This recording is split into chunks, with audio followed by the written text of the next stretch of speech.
prochaine élection présidentielle.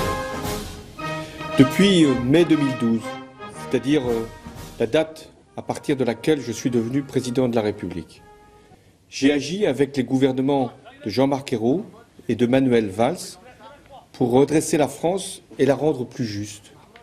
Aujourd'hui, au moment où je m'exprime, les comptes publics sont assainis, la sécurité sociale est à l'équilibre et la dette du pays a été préservée. J'ai également voulu que notre modèle social puisse être conforté, parce que c'est notre bien commun. Je l'ai même élargi pour permettre à ces travailleurs qui avaient commencé très tôt leur vie professionnelle de partir plus précocement à la retraite. Et j'ai fait en sorte que à chacune et à chacun puisse être accordée une complémentaire santé. Dans ce contexte, j'ai aussi voulu placer la France au premier rang de la lutte contre le réchauffement climatique. Et c'est à Paris, oui, à Paris, que l'accord historique a pu être signé et qui a engagé le monde entier. J'ai voulu aussi que l'école dispose des moyens indispensables, ceux-là même qui lui avaient été ôtés dans la période précédente. Parce que l'école, c'est le pilier de la République. J'ai fait avancer les libertés. Le mariage a été ouvert à tous les couples. L'égalité entre les femmes et les hommes a été renforcée. Et la lutte contre les discriminations, celles qui blessent, a été amplifiée. J'ai également modernisé notre démocratie avec la réforme territoriale, celle dont on parlait régulièrement et qui n'était jamais faite, avec la fin du cumul des mandats et avec également la transparence que j'ai imposée à tous les élus, à commencer par moi-même, pour être dans l'exemplarité. Mais l'engagement majeur que j'avais pris devant vous, c'était de faire baisser le chômage. J'y ai consacré, avec les gouvernements, toute mon énergie. J'ai pris tous les risques. J'ai allégé les charges des entreprises, parce que c'est la condition pour qu'il y ait davantage d'emplois. J'ai également aidé les embauches. J'ai fait en sorte que la formation professionnelle puisse être une grande priorité. J'ai également soutenu l'innovation et l'industrie de demain. Et j'ai pris la responsabilité de réformer le marché du travail. Les résultats arrivent. Plus tard que je ne les avais annoncés, j'en conviens. Mais ils sont là. L'investissement, la consommation, la construction repartent. Et depuis le début de l'année, le chômage enfin diminue. Mais il reste à un niveau trop élevé et je mesure ce que cette situation peut avoir d'insupportable pour nos concitoyens qui vivent dans la précarité.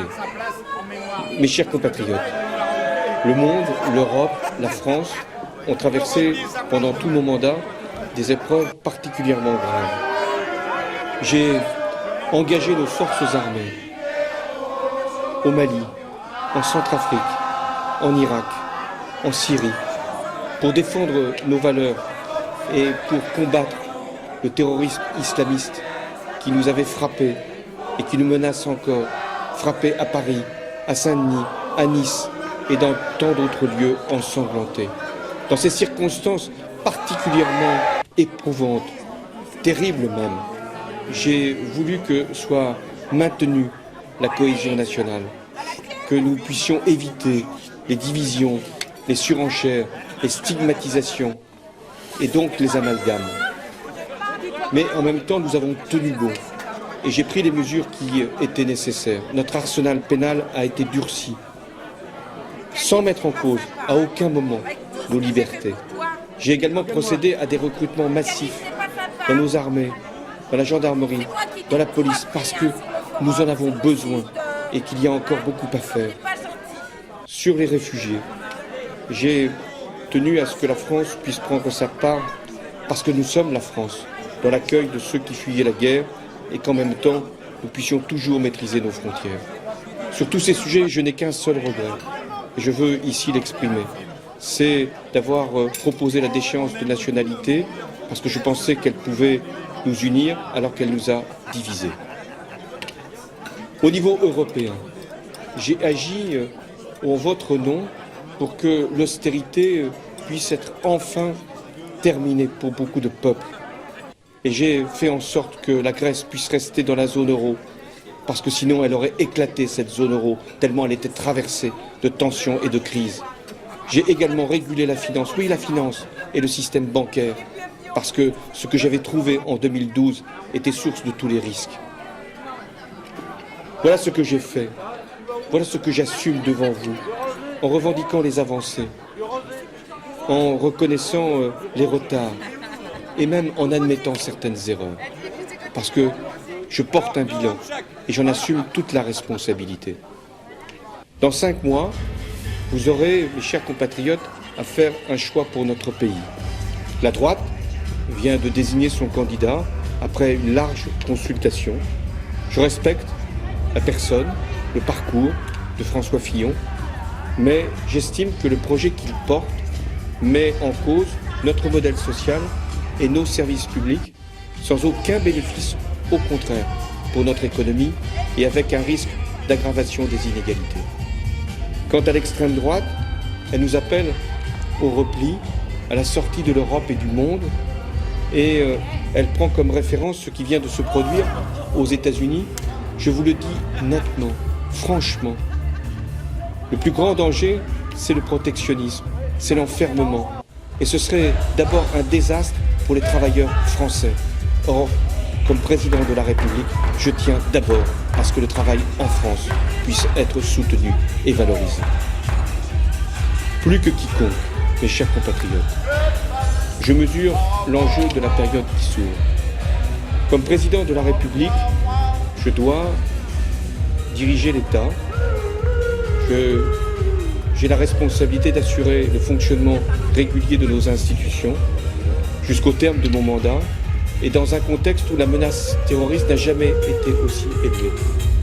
Comme socialiste, parce que c'est l'engagement de toute ma vie, je ne peux accepter, je ne peux me résoudre même à la dispersion de la gauche, à son éclatement, parce qu'elle priverait de tout espoir de l'emporter face au conservatisme et pire encore, face à l'extrémisme. Pour ma part, je ne suis animé que par l'intérêt supérieur du pays. Le pays, depuis plus de 4 ans et demi, je l'ai servi avec sincérité, avec honnêteté. L'expérience m'a apporté l'humilité qui est indispensable à l'action publique.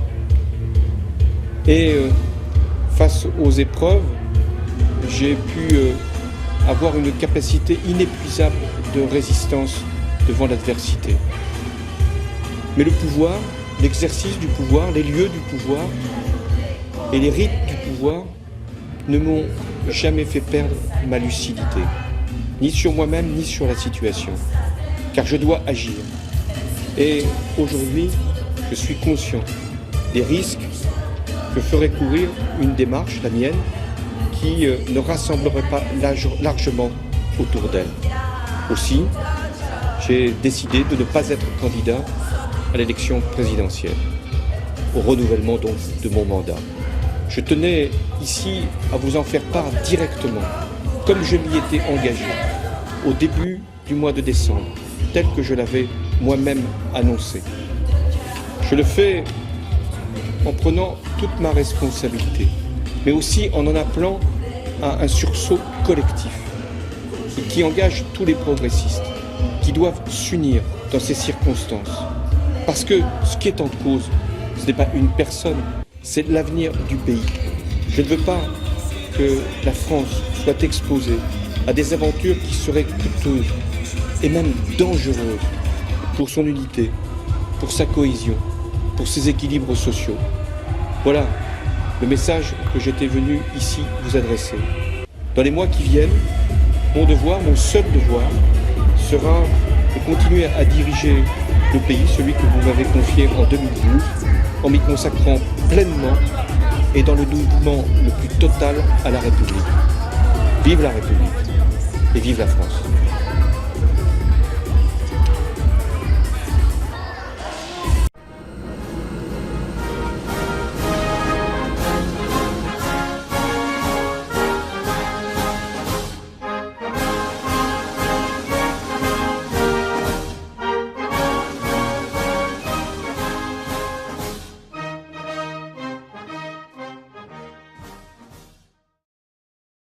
Français. Et la lutte contre les discriminations, celle qui blesse, a été amplifiée. J'ai également modernisé notre démocratie avec la réforme territoriale, celle dont on parlait régulièrement et qui n'était jamais faite, avec la fin du cumul des mandats et avec également la transparence que j'ai imposée à tous les élus, à commencer par moi-même, pour être dans l'exemplarité. Mais l'engagement majeur que j'avais pris devant vous, c'était de faire baisser le chômage. J'y ai consacré avec les gouvernements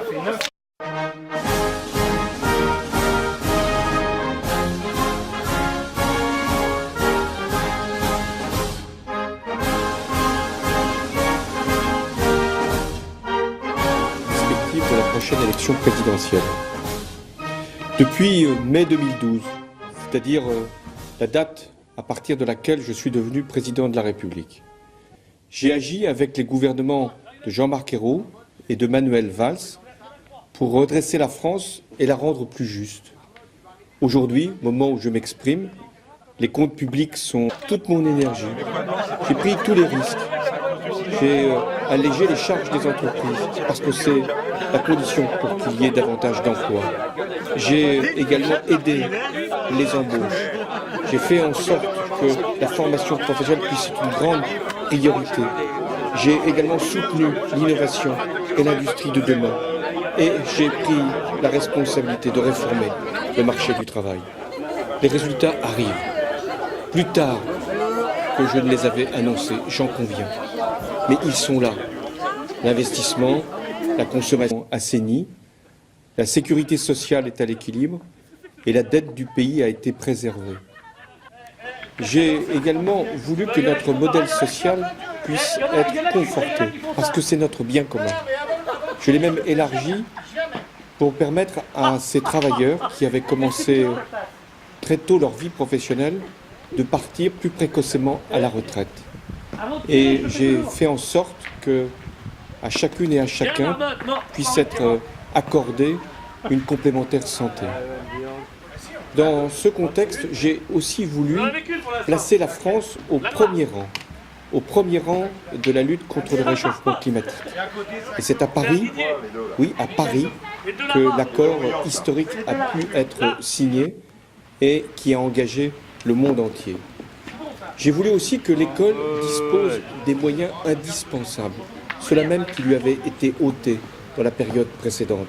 Parce que l'école, c'est le pilier de la République. J'ai fait avancer les libertés. Le mariage a été ouvert à tous les couples. L'égalité entre les femmes et les hommes a été renforcée.